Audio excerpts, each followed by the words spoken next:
In this episode of Testimony Tuesday, you're going to hear somebody that survived and beat cancer, beat it down 3 times. You're going to see 3 miraculous interactions where God Himself did something to change this person's life. And you're going to get tips on how you can get through it. Or if you don't have cancer, you can get through anything. Just listen to this next story. One, two, three, four.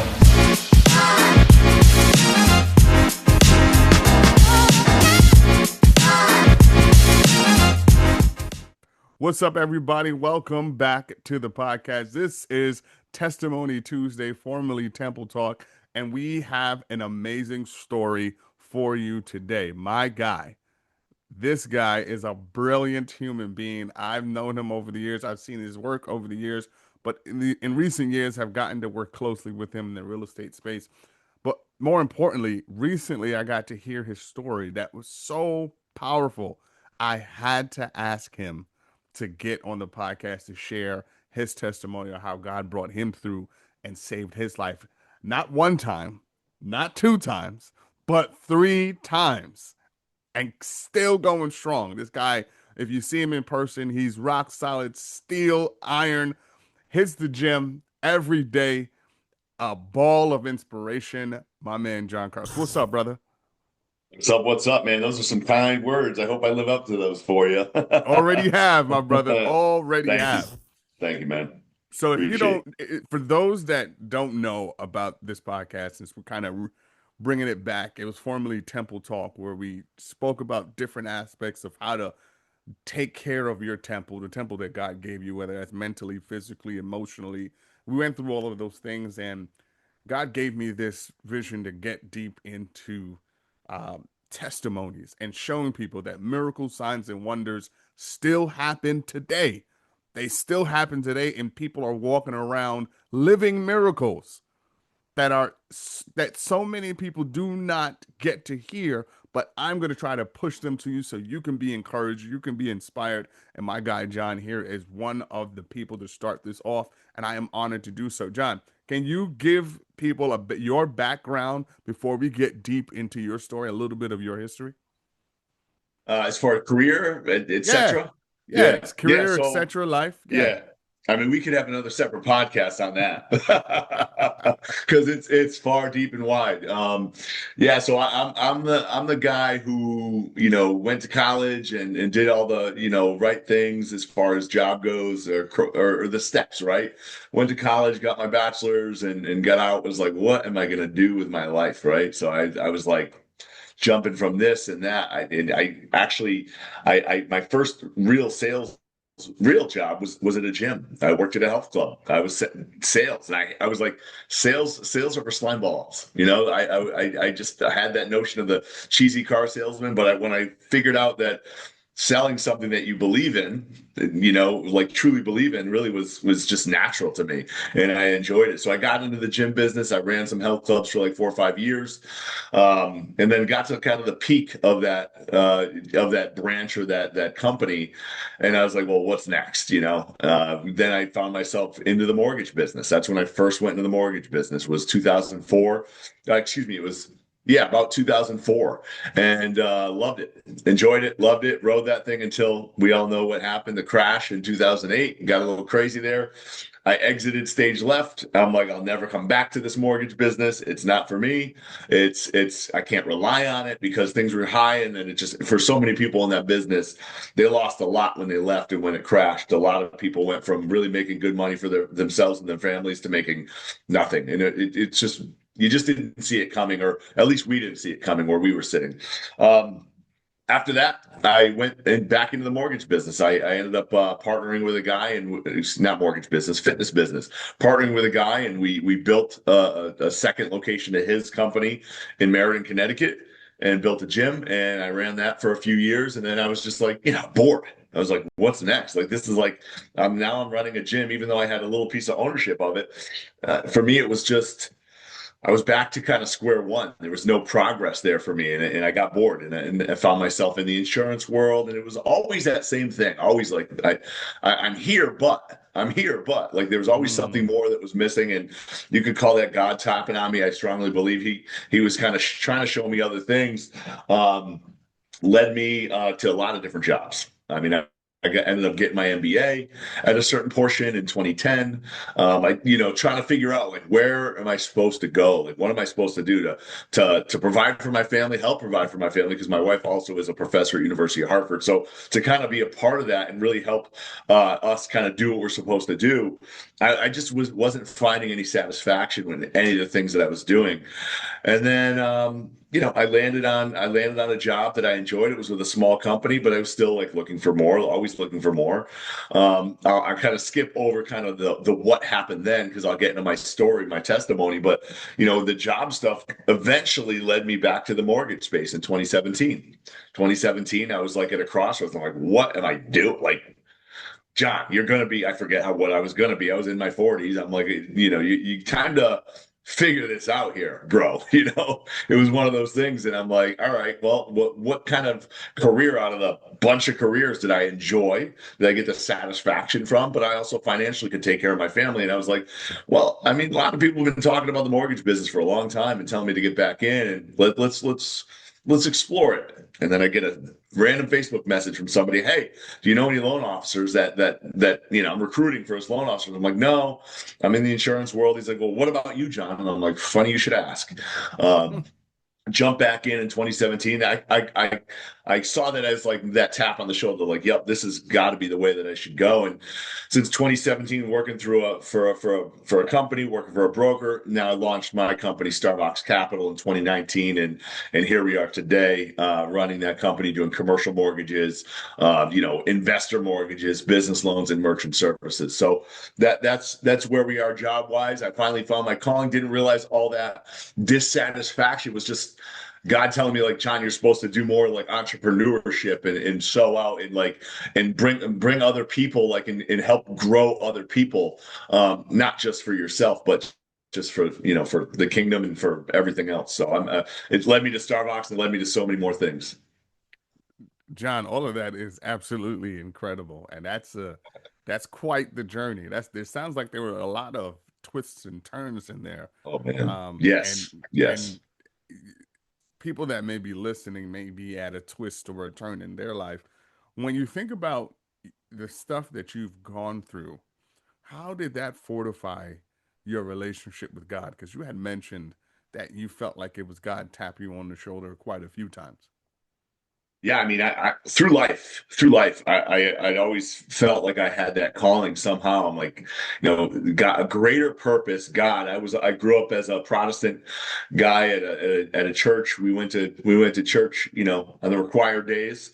We weren't every Sunday. But I always still felt like some calling of some sort. I never really talked to anybody about it. Probably should have and could have, but I never did. And I've gone through a lot of things in my life where I'm like, man, that must have been a higher power getting me through this and that. Um, but yeah, it wasn't until and that kind of gets us back to that point in my life where I found that job that I really liked. I was working with a small company. It was a startup and had a lot of freedom. I got paid okay, and I really liked I was friends with the owner. He was a great guy, still is today. Um, out of the blue, it was a time of my life where it was 2014, 38 going on to 39 in September. We had moved to we bought my grandmother's house in 2012, beginning of 2013. So a lot of new things. I got a new doctor. I'm like, well, let me set up finally, I'm like, I got to set up a local doctor, get a physical done. It's been a while. This is all in 2014, and finally, and things were going on within my body that I think anybody that knows some bad stuff would say, hey, that's a clear marker. Well, that's a clear marker. And I think deep down I knew some of those things that were going on in my body were probably not good, but I was like, well, I'm going to be 40 soon. I'm getting older. So it's a lot of those things I kind of chalked off as just this man's getting into his 40s, which at that point in time I thought was really old. I'm 50 today by the grace of God, so it's not. You look good. um, So it was that at that point in time where I finally had that doctor appointment, and he's like, "Hey, John, man, you're healthy as a horse." He's like, "Just go get your blood tested, and we'll see you in 2 years." Did the EKG, did all that stuff. I mean, there were some things going on, like not to get graphic, but there was like trace, you have to do a urine test. There was trace amounts of blood in my urine. He's like, "Well, we'll investigate that. It's not a lot. That shouldn't be." It could be something going on in your kidney or bladder or whatever. Nothing crazy, but again, nothing alarming. I blew off that blood test for a good week just because it was just inconvenient. It was inconvenient to have to fast and have to get up early and disrupt my day and all that stuff. So finally, one day, I'm like, I'm doing it. I did it and fasted. I went, got my blood drawn, went about my day. My boss was like, "Hey, you coming down to, I think we were in North Haven. You coming down to North Haven today? Kind of need you down here." I'm like, "I'm going to get my blood tested and then I'll be down." And it was like, no, today was the day. So I got it done, went about my day, worked, and I was working out every day this whole time. I mean, weight loss was always like, I was always trying to lose a little bit of weight, build some muscle. It's always been my thing. But I did notice the weight was coming off a little too easy. Being from the gym business and the fitness business, you know how to lose weight. And I know how my body lost weight before, and it was never easy, but it was coming off a little too easy. And I was monitoring a lot of things with my own health at that time. Long story short, I get that blood test done, and I'm at home watching TV with my kids. And at that time, the home phone is hooked up to the TV, and I look up and I see Doctor, I forget his name now, Cohen, or I forget his name, but popped up. I'm like, 7 o'clock. Why is he calling me right now? Like, this is bizarre. I'm like, so I picked up the phone. I'm like, "Hey, what's up?" And he's like, "Hey, John, can you go to an area where you can talk?" I'm like, "Yeah." So I went in the other room, and he's like, I got your blood test results, and I don't like what I see." And I'm like, "Really?" He's like, "Yeah." He's like, your red blood cells and your platelets are like bottomed out, gone, non-existent, whatever he was saying, and your white blood cells are absolutely through the roof. And he's asking me all these questions. "Have you lost any weight?" I'm like, "Well, yeah, I'm trying to. How are you tired?" I'm like, "Well, we had 3 kids, running, we're coaching." I'm like, "Yeah, but nothing like where I'm like, something's wrong." He's like, "What about like night sweats?" I'm like, "Yeah, I've been having some sweats at night. Yeah, yeah." "What about these marks on your skin?" "Yeah, yeah, I've seen those, but I thought I was just getting older." And it went through a couple other things. And I'm like, "Yeah, I'm checking some of these boxes." He's like, "I want you to go to the ER tonight." I'm like, "Tonight?" I'm like, "Really?" He's like, "Yeah, I don't want you to wait till tomorrow." I'm like, "All right, this is something like he really wants to check out. I should take this seriously." So my wife and I, it's funny how things work out. I was driving an old beater at the time. I get in the car, and the lights don't work. It's dark out. The lights. I go to, this is probably 8 o'clock. The lights don't work. So my wife loaded the entire family in the car, dropped me off at the ER. And we're just like, "All right, let's just check the box, get checked out, and, come pick me up." She ends up dropping the kids off at home. I think my mother shot over to the house, and she came back to the hospital with me just to be with me, and just let's get through this thing, okay? Go through a bunch of tests. The doctors do, check my blood, and eventually, how ERs operate. Nothing like COVID time, but still, they took a while. She comes in, and this doctor comes in, and she's like, "Yeah," she's like, "I've got some bad news. Have you ever heard of leukemia?" And I'm like, "Yeah." And she's like, "Yeah, we believe that you have what's called acute myeloid leukemia, but we're going to confirm it in the morning." And I'm like, "Oh, okay." And what I knew of leukemia was at the time is it's a childhood thing. A lot of childhood kids battle leukemia, but my mind went to, but I think that it's something treatable. So some of those things kind of hit my mind, but I'm like, I have no idea what this is. And yeah, I mean, it was pretty shocking. I was pretty shocked. I didn't expect that at all. But then when you think back about all the things that were going on, it was definitely a lesson learned. Don't ignore anything that's going on with your body. It pays to get it checked out, because most of the time it can be handled early versus late, especially when things get real serious. Next day, the doctor comes in the morning, and he's the head of the hematology oncology department. He's like, "Yeah, it's confirmed. You've got AML, acute myeloid leukemia, really super aggressive, blood cancer. He didn't get into statistics or anything like that with me." I asked him, I'm like, "So what are my chances of beating this thing? Like, what?" tell me more. He's like, well, the treatment that we've had has been the treatment that everyone's done for years and years. He's like, it's a really high dose, aggressive chemotherapy for 7 straight days, and then what that does is resets your bone marrow from growing the cancerous cells, and we hope that you start growing non-cancerous cells again. So those are the things that I got from the doctor, and I was just like, okay. Well, at that point, after like the shock set in, I was like, well, we had 3 kids, my wife at home, and we'd found out about a week before we had one on the way. So I'm like, all right, I got enough Oh, motivation. I had enough motivation to kick some cancer's butt. So I immediately switched gears to like, let's go. Let's beat this thing. Positivity overload. And that's what it was. I was positive, super positive, and just highly motivated to number one for me, because that's the kind of guy I am, but also for my wife and for my kids and for my family that were there when, like I felt like I wanted to make sure that they saw that I was okay, because I truly felt okay. Like it was so bizarre to be in the hospital saying, John, you're very, very sick. And had this gone 1 or 2 weeks more, you may not be even talking to me. Right. So like if it went undetected, it was that serious, but I still didn't feel like I was sick. I was like, I'm the same as I was like 2 days ago, like going working out, going to play ice hockey or roller hockey or whatever. I'm the same dude that was doing that. So it was a little bizarre to me. So it wasn't hard for me to be like, let's kick this thing's butt, because I didn't feel like crap. I didn't. Every time the doctors would come in throughout that time in the hospital, the chemotherapy was pretty harsh. I mean, there were definitely moments where I was kind of down and out, but like in my brain, in my heart, I was like, I'm okay. I'm just resting. Like I was just like, I just didn't have the energy to like, be awake a couple times here and there. So I had a lot of testing going on, and they were checking me out top to bottom when those moments happened. And I'm sure, and I know that it was very scary for everyone from the outside seeing that version of me and of that situation. So things were going good though. Every time the doctors would come in, I'm jumping up. I'm like, all right, because you'd have to stand up and they check this, check that, check your pulse, check your swelling, check, how you feeling? I'm like, I'm good. I feel good, doctor. I feel good. And I really did. I didn't feel crappy mostly. The one thing that would hit me a lot would be these fevers, and that's kind of what got me into like a lot of the testing. So I thought something was wrong. Every time that I'd get a fever, they'd have to check my blood, and in the beginning, they'd take me through to scans and just really precautionary. Which again, I didn't really know much about what chemotherapy does to your body and what it triggers. It triggers these things called these fevers, and there are fevers where you shake my body would shake to the core. It would physically shake. I mean, I was like completely shaken.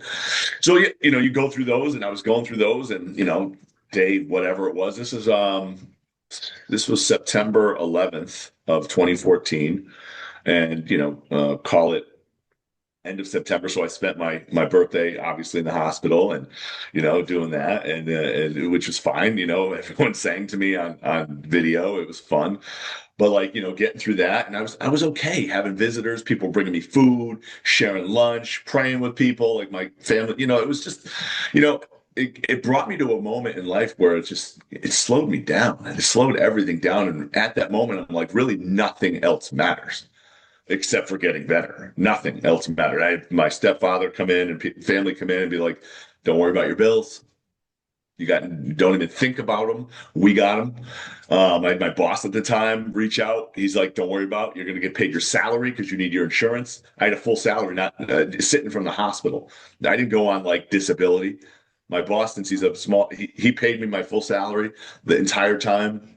People took care of our family. Community really rallied behind us. And we felt the love from so many people, from the kids' school community, from friends and family, and just people, the messages from people that I haven't heard from. Like I cried more tears of like, from like just being just so loved. Like I wasn't crying tears because I was sad for myself. I was just like so blown away by the love that I felt from so many people, and that my family felt from so many people. I was just like, wow, this is crazy. It was just crazy. So as fate would have it, I'd still in the hospital. These fevers would come.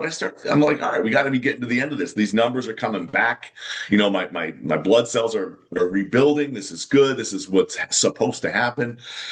The next step for me was going to be like no more fevers, and eventually I could get out of the hospital. Well, these fevers kept, they were away for a while. Then one night I was sitting in my hospital room, and I felt these fevers come again. And I told you about this the other night. And man, that was the point. That was the point where I'm like, I can't do this myself. Like, I can't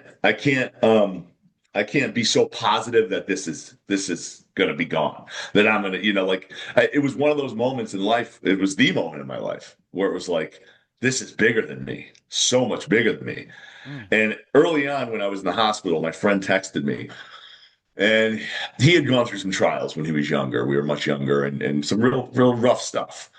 And he became a Christian, and he texted me. He's like, John, he's like, just three things. He's like, praise Jesus, thank Jesus, and tell him that you love him. And at that time, I just responded real quick, texted back. I'm like, thanks, Nick, man. I appreciate that. Love you, man. Like that. But I'm sitting there that night, and I feel the fever coming on. It was on its way. Like I knew it. I felt it many times within the past 2 weeks, 3 weeks, whatever. Mhm. And that's where I was like, nope, this is bigger than me. I'm like, I got to give this to God, because God is the only way. Like I knew it at that moment. I had to do it because I could. No man is strong enough to do miracles. Not this man. There's one man that could, but he was God, right? Mhm. So so I'm like, I said those, I just bowed my head and I said that prayer. I'm like, thank you, Jesus. I praise you, Jesus, and I love you. And I meant it and I felt it because I truly submitted. I truly was like, it's on you. It's big. I can't do this myself. And that was the moment. That was the moment. That was the moment where like seconds later, I felt this warmth and this love go from my head to my toes. It radiated. It was a physical feeling. So you're saying Physical. Mm, that you went from going through these what people like to call is this affirmation stage of speaking positivity over life and believing it, to knowing that that wasn't enough, and you switched over. You got a trigger. God sent you a trigger from a friend to give you instructions on what to do to tap into your heavenly resources.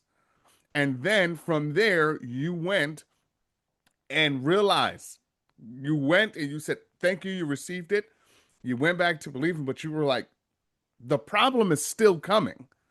The army is still facing me. And you went from that and transitioned into, let me do the thing that I was sent. And as soon as you did it, you're saying you felt immediate, literal results. literal. Literal, like from my head to my toe. John, I felt warmth and love, like from my head to my toe. I've prayed a lot in my life. I've said prayers. I've gone to church. I've never, and even to this day, I don't feel like God has verbally spoken in my ear and said, John, do this, John, do that. And that's okay. But there was zero mistake in it. Zero mistake in it. So that fever that was coming, I felt warmth and love from my head to my toe. Radiate just go through my body. And I could just sit there in it. And the fever never came. So, It never came. so some people are going to get confused by what you just said, John, because the warmth that comes from a fever has a distinct feeling. Yeah. Yeah. But what you're talking about is not that. No, the warmth from the fever is like uncomfortable. I don't like this. This is terrible. I have chills with it. It's awful. I feel terrible. No, this was like a hug, like a embrace, like a physical like embrace of like love. That's the only way that I can explain it. It was so unique. And I was like, immediately I said, thank you, God. I was like, oh my, I'm like, thank you, God, praise you. Cause I knew it. There was no question. There was no question in my mind and my heart what that was. None, none. That is so. For those of you that don't understand what you're hearing right now, a literal miracle specific to John happened to him. Literal. This is not, oh, I manifested this and then it happened. No, he followed instructions that God gave him through a friend of his. He did it and saw immediate results that was nobody was around. There was a distinct difference. And he just gave you the split between what a fever feels like. And we all know what a fever feels like. But what he's describing is a healing warmth that went from the top of his head down throughout his entire body. Whereas before he was battling this fever, this different type of warmth that came with so many different side effects. John, Yeah. for the people that are struggling, they're in their fever moment Yeah. and they're struggling to grasp that God is going to turn their life around. What would you say to them? Faith. Like it all starts with that. Many of us who are Christians believe that with the faith the size of a mustard seed, mountains can be moved, right? So like it's true, and it doesn't like I'm never gonna say, well, just pray this prayer and you'll feel it, because it's not how it goes. When he wants you to feel it, he's gonna do it. But and it's not gonna be. It may not be when you want it. It's all on his timing. I'm just grateful that his timing was at that moment, because that was the moment where everything changed in my life. Like everything, my faith changed. I couldn't wait to talk to my wife about it and like tell her like all that just happened, because like people, my wife's a believer, she's a Catholic, and but a lot of people will hear that and be like, yeah, sure, sure, pal. Yeah, you felt Jesus, you felt God, you felt the Holy Spirit. No, I did. It does me no good to tell stories. It does me no good to tell stories that aren't true. So like I was just excited to shout from the rooftops, because at that moment I'm like, I'm good. I'm healed. God's got, like I knew God had me before, but he just smacked me upside my head and showed me like, John, I'm gonna give you a message. It's something not many people get, and I thank him every day that I got that, because so much has happened that's been so good. Like my faith is so much better, and it's still a process though, John. It's still a process. Like I told you, well, we talked at that event. That wasn't like, all right, John, I got you. I showed you. Now you're good. Cancer came back 5.5 years later. I was living life. I was praising. I wanted to get on stages and churches and be like, let me share my testimony on how Jesus took cancer away from me. And then it came back. I was telling everybody about it. I was Mm, talking to people in parking lots. That's the true test of faith. mm, Because at first I was like, okay, God, what's this? Questioned it for a minute. I did. I was mad. I wasn't mad at God. I was mad that I'm like, I can't believe my family now, 4 kids and a wife and everybody that's around me in my community. We're going through this again. This is during COVID. I'm like, I knew, if it ever comes back, it's coming back angrier, which it did, and it's going to be harder to put it into remission, which, it's supposed to be, right? That was the true test. So, I mean, I say that all to say like that God's going to give, but you've got to also do the things that you're supposed to do with what he gives you. And that's something that I also internalized during that moment. Like, I'm like, what have I not done in his name during these 5.5 years? Not to mm. get cancer back, not to be like, well, God's like punishing me for not doing the things that I'm supposed to do. That's important. But I had to go through this again, because it strengthened my resolve. It strengthened my faith. And there were so many more things. During the first bout, my wife was driving home from the night that I got my my stem cell transplant. After I got out of the hospital, I had to have a stem cell transplant. My brother Brian was my donor. The chances of having a positive like DNA match from a sibling is like 25%, which isn't bad, but his was 100% matched. Wow. 100%. So I went through that transplant process in November of that year of 2014, celebrated, more holidays in the hospital and stuff like that. Like, but I went through that like nothing. Like it was like, yeah, it's not easy. but like people have died from the transplant process. I went through it with like zero complications. And for 5.5 years, because I had the confidence of the Holy Spirit in my body at that point in time. Mm-hmm. I was like, let's go. Let's do it. Like I know that there's so much more that he wants me to do in my life. So let's just get through the next step with his grace and love and then figure it out, right? Yeah. Figure it out from there, you know? So yeah, I mean, when that relapsed in 2020, that I was mad that it happened, but I was also like, okay, I finally got to the point like, okay, God, I know you're going to show me why Mm. through So this. that so that talk to us about that window when you get healed, you start speaking to everybody you can speak to, and then it comes back. Where was your mind when you started to see, like, okay, what is this? Because there was a gap, you said that you were like, okay, God, I know you're going to do this again. But between the gap of, God, I know you're going to do this again, and dang, it's back. Mhm. How did you build up to, God, I know you're going to do this again? And what was happening to you as a person? What was Yeah. going on inside? Yeah, yeah, no, thanks for asking that. So I was actually impatient at Dana-Farber. Instead of staying here locally, we knew we had to go to the where the best of the best is. That's where I had my stem cell transplant. So I'm sitting in the hospital like once I got there after a couple days in Hartford and feeling good because I knew that I was in the best hands. I knew that if anyone's got the medicine to take care of this, these guys do. You know, so I had some confidence there. And I was talking from my mouth the confidence. I was telling people like, we're good. I'm good. I know this is the best place. I know I'm gonna kick this thing's butt again. But in my heart, and I think we talked about this, in my heart, I wasn't convinced. I was just speaking. It wasn't there in my heart. And I was just and I knew it. And I'm like, something's not quite connecting here. I'm like, I don't feel it. I don't feel it. I'm saying it, but I don't feel it. And I don't know why. I'm not sure. It wasn't until about two things happened.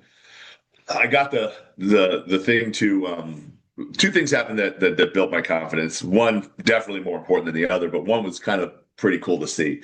My doctor at that point in time had me sign the paperwork, and you know the statement across the top is like, "Purpose for this treatment is fill in the blank."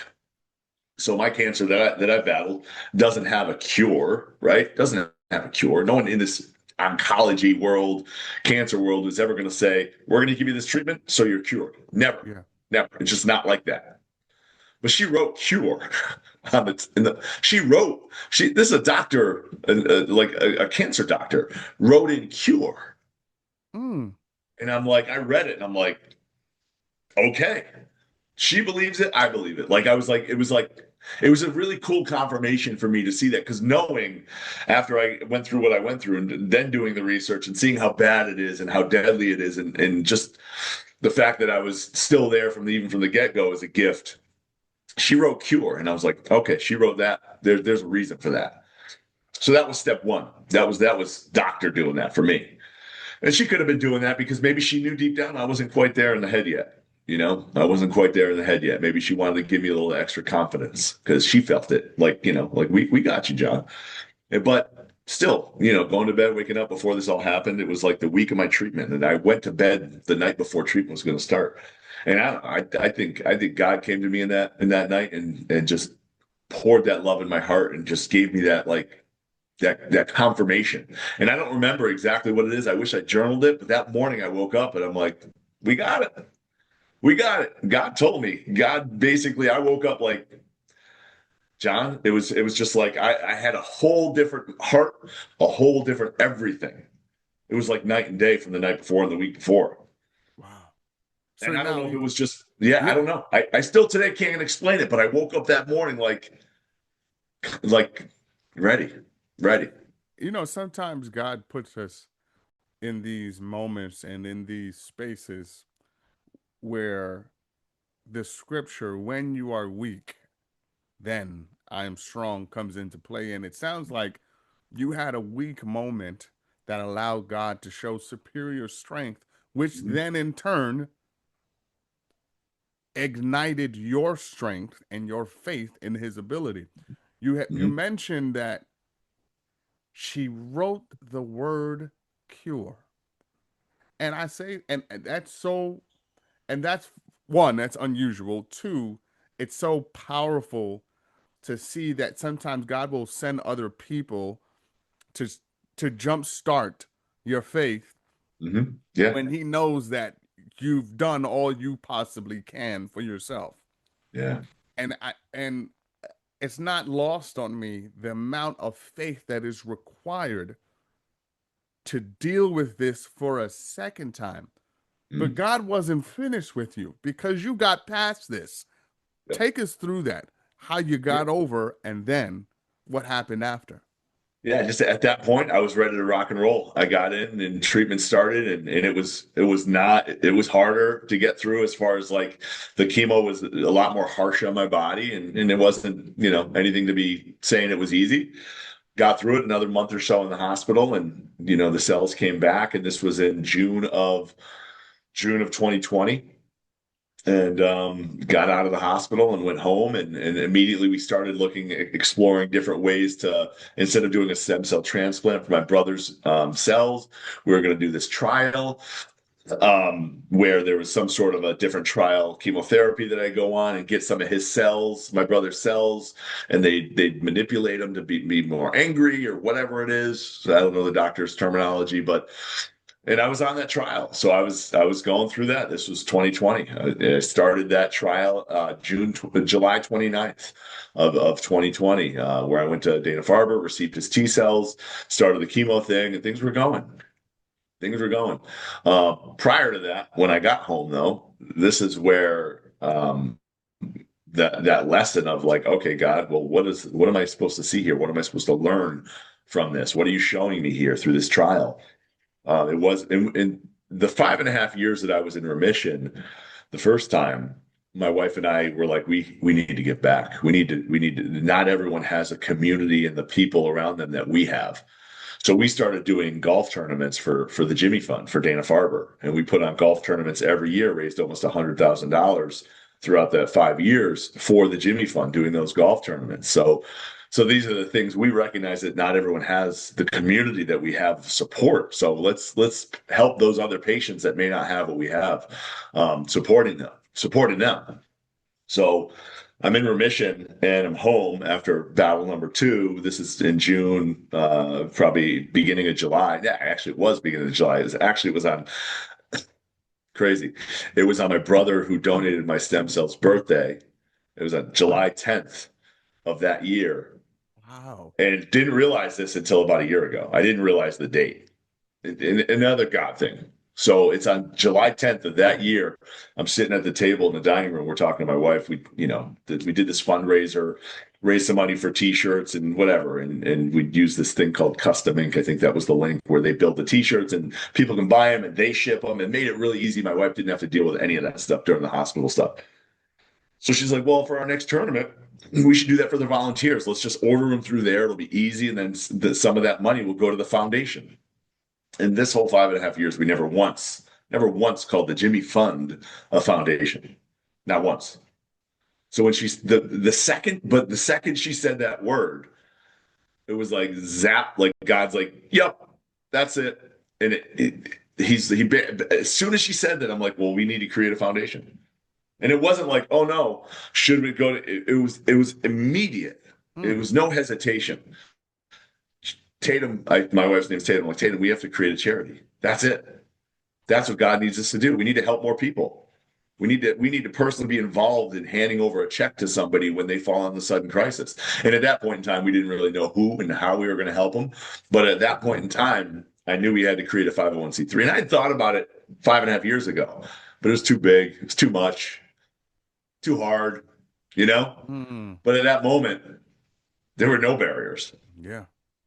I was just like, we have to do it. What do you think? She's like, you're crazy. Yeah, let's do it. You know? So in your pain, you decided to help somebody else heal. Oh, absolutely. That Absolutely. is so mind-blowing and so powerful and such a testimony in itself because sometimes I've used this analogy before or the science behind pain. pain is such a very interesting and powerful in both positive and negative way a tool, because whenever your body and your mind or your heart is in pain, the only thing you could ever focus on is getting rid of the pain. Mhm. So it takes immense strength and courage and focus to take your mind off of your pain and look at someone else's. When you started to build the foundation to give back, what was God telling you about its purpose and how it all just came together? Obviously, battling cancer and having that tied to the Jimmy Fund. I was just like, we could easily go and kind of go that route or go this route with cancer patients and all that, which I felt like, could be an easy route, which we still help them today, but it was just like, no, there's at that point in our lives, we had close friends and people that we knew that had sudden things happen to them that landed them almost dead, that landed them in the hospital, strokes, and all these sorts of crazy things. There was two close family friends that went through some really bizarre things that year, maybe the year prior, just really recent. And I'm like, I think we need to help like more people than I hate to say just cancer patients, but I like, and that's when we're like, well, who? It's like, well, like our two friends that went through things that suddenly, like sudden crisis, it hit the fan, and they needed. They needed it or they didn't need it, but like people go through things like, and they need something to help, like a quick injection financially to help them. And that's when we were like, well, that's what we'll do. We'll help those that fall on sudden crisis, when it happens. That So is, it's so just to help people when they need it most. And like part of me is like struggled with, well, we're so small. We're still very small. We raise a bunch of money, in our tournament. That's really the only fundraiser we do. So there's not a lot of money that we raise. So part of me was like, well, what if we can only give them $500 or $1,000? But the appreciation that we get from like just doing that is we can't ever assume that that's not enough. mm, Like it's more than we think. Successful people may not understand that helping somebody that has nothing or doesn't have enough, something just helps that person out. It doesn't need to be 10,000 or 20,000. It doesn't need, like, $500 is life changing sometimes. yeah. And So to your yeah, point, it's just it's the intention yeah, behind what you're doing. And I know you said you're small, but David was small too, amen. and he knocked out Goliath, Yes. and Yeah. later became king. Yeah. That's Joseph true. Joseph was small too when he was Yeah. betrayed by his brothers, Yeah. Yeah. and then ended up being second in command to the emperor. Like, it's one of Yeah. those things where my dad would always say, don't despise small beginnings, because even seeds start out small before they turn into a tree. True. And so Very true. Yeah. as we come down to the end of this, I want you to first, I need you to finish and tell them about the third time, because we went through two. Yeah. Yeah. The third time came around. I'll let you tell it. Go ahead. So we were going through this trial. Things were going well. Going back to Dana-Farber every 3 weeks, getting this, chemotherapy shot and doing my thing, hanging out with my docs. I've known him for a long time at that point. Just going through the routine. And it was May of 2021. Prior to my last meeting with the doctor, I was driving up. My mother and I were driving up. I think it was my mother and I. Could have been my wife and I forget. But we're driving up, and the doctor. I notice on my phone that my doctor's going to be in my, instead of the nurse practitioner, just her. It was my doctor popped into my appointment. I'm like, oh, sweet. Dr. Sawyer is going to be in there. He's a Yankees fan. We're up in Boston. We talk all the time. I'm like, cool. Thought nothing of it. So I get in there and he walks in. It's kind of like, hey, how are you? Kind of less of a jovial situation.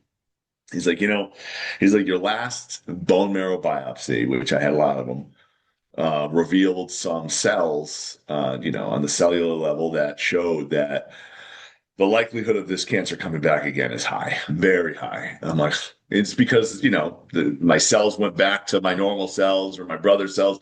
I don't know exactly what it was, but it was no longer like the new stuff. It was the old stuff somehow came back. I guess I got a powerful DNA. But he said the likelihood of it coming back is pretty high. And, I think something lit up on my PET scan. So they were like, let's biopsy that. That may have been the same day that I did it. Biopsied something in my stomach. Didn't think much of it, but whatever. I'm like, okay. He's like, but listen, he's like, you handled the transplant well enough the first time in 2014 that, and you're still young enough, where we think that if it does come back, and this is the confidence that doctors can give you, they're not doing like good doctors aren't doom and gloom unless they have to be, obviously. He's like, you handled it well enough that if it does come back, if it does, we've got two more donors in this world that actually decided to be donors in the be the match. Um, be the match. So I'm like, all right, first of all, the likelihood of one person having one match, I think is, I don't know the numbers, it's low. Mhm. But three matches, three DNA matches in the world that are 100% or whatever, like solid. I mean, again, it's just one of those things like, thank you, God. Like, Yeah. it's just one more thing that showed me, like, if it happens again, there's a way. There's Mm. a way, and I'm like, okay. So fast forward another week or two. Doctor was supposed to call me on this Friday. I was out golfing with my friend. Um, we're on the second hole down at Corey Ridge, one of our favorite courses in Portland. And phone finally rings, and I'm like, Greg, hold on one sec. Let me grab the phone. And, hey, Dr. Sawyer, what's going on? And pretty much that was the conversation. He's like, John, I got bad news for you. That spot that we investigated, it is AML. And I'm like, okay. He's like, how you doing? I'm like, I'm good. I'm good, doc. I'm like, three times a charm, man. That's it. Let's get this done. When do I come in? That was it. And he's like, man, he's like, I've never had a patient like you. And I'm like, what else can you do? Like, it's literally out of your control. I could sit here and be like, well, let's go home. Let's cry about it. Like it's out of my control. So Doc says there's a way out. There's potentially a way out. I believe him. And I believe that my faith in God, like it's not going to take me down because I've got God.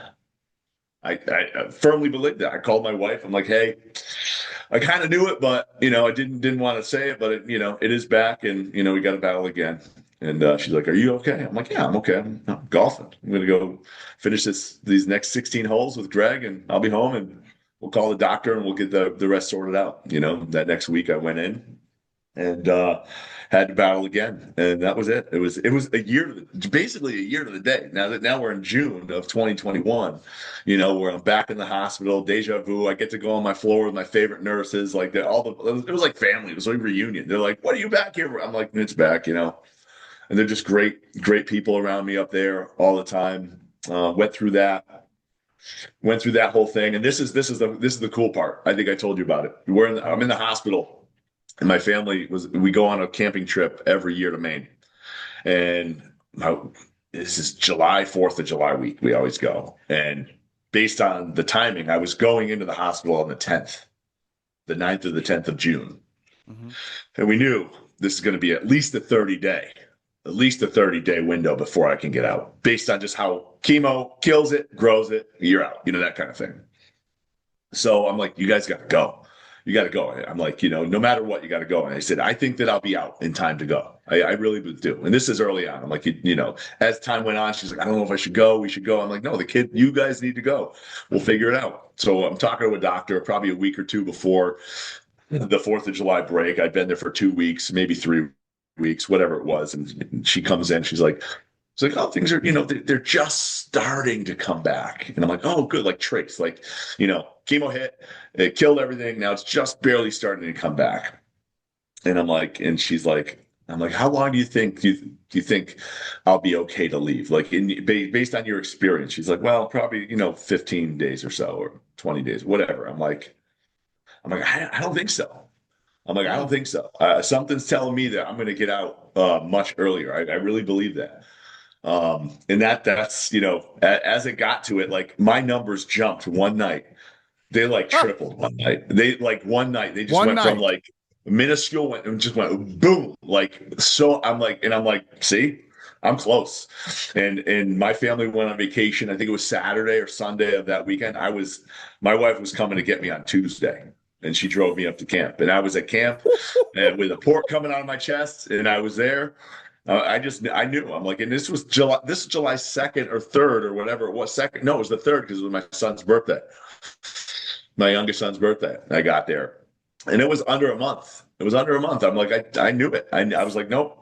I just knew it. I had the confidence. I knew that I was going to get there, and by the grace of God, I did, and it was great. It was great to be with the family, and then in September of 21, thankful for the man that did my transplant. He's from Virginia. We did connect about a year or so ago. So he was unsure if he'd want to connect with me, but I left it open, but gratefully he donated his cells, and we're here to talk about it. I went through the transplant process again, went through smoothly, really no complications, and just so super grateful to just be here and just always looking to see, and honestly, like I believe that it's just my mission is just to help those that fall in sudden crisis, period. Like in my heart, I see those YouTube videos of the people that just walk up to people on the street, just hand them money. And I'm crying watching these things. Like because it hits me in the heart. I'm like, I want to, like, if I could be that guy that just has money, endless money, and I could do that, I don't need to film it. It's not Yeah, about that. Like, but yeah. to go and change people's day, their week, their life, their month, how cool would that be? How amazing would that be? And then talk to them about God at the same time. Mm. That's the dream right there, man. That's the dream.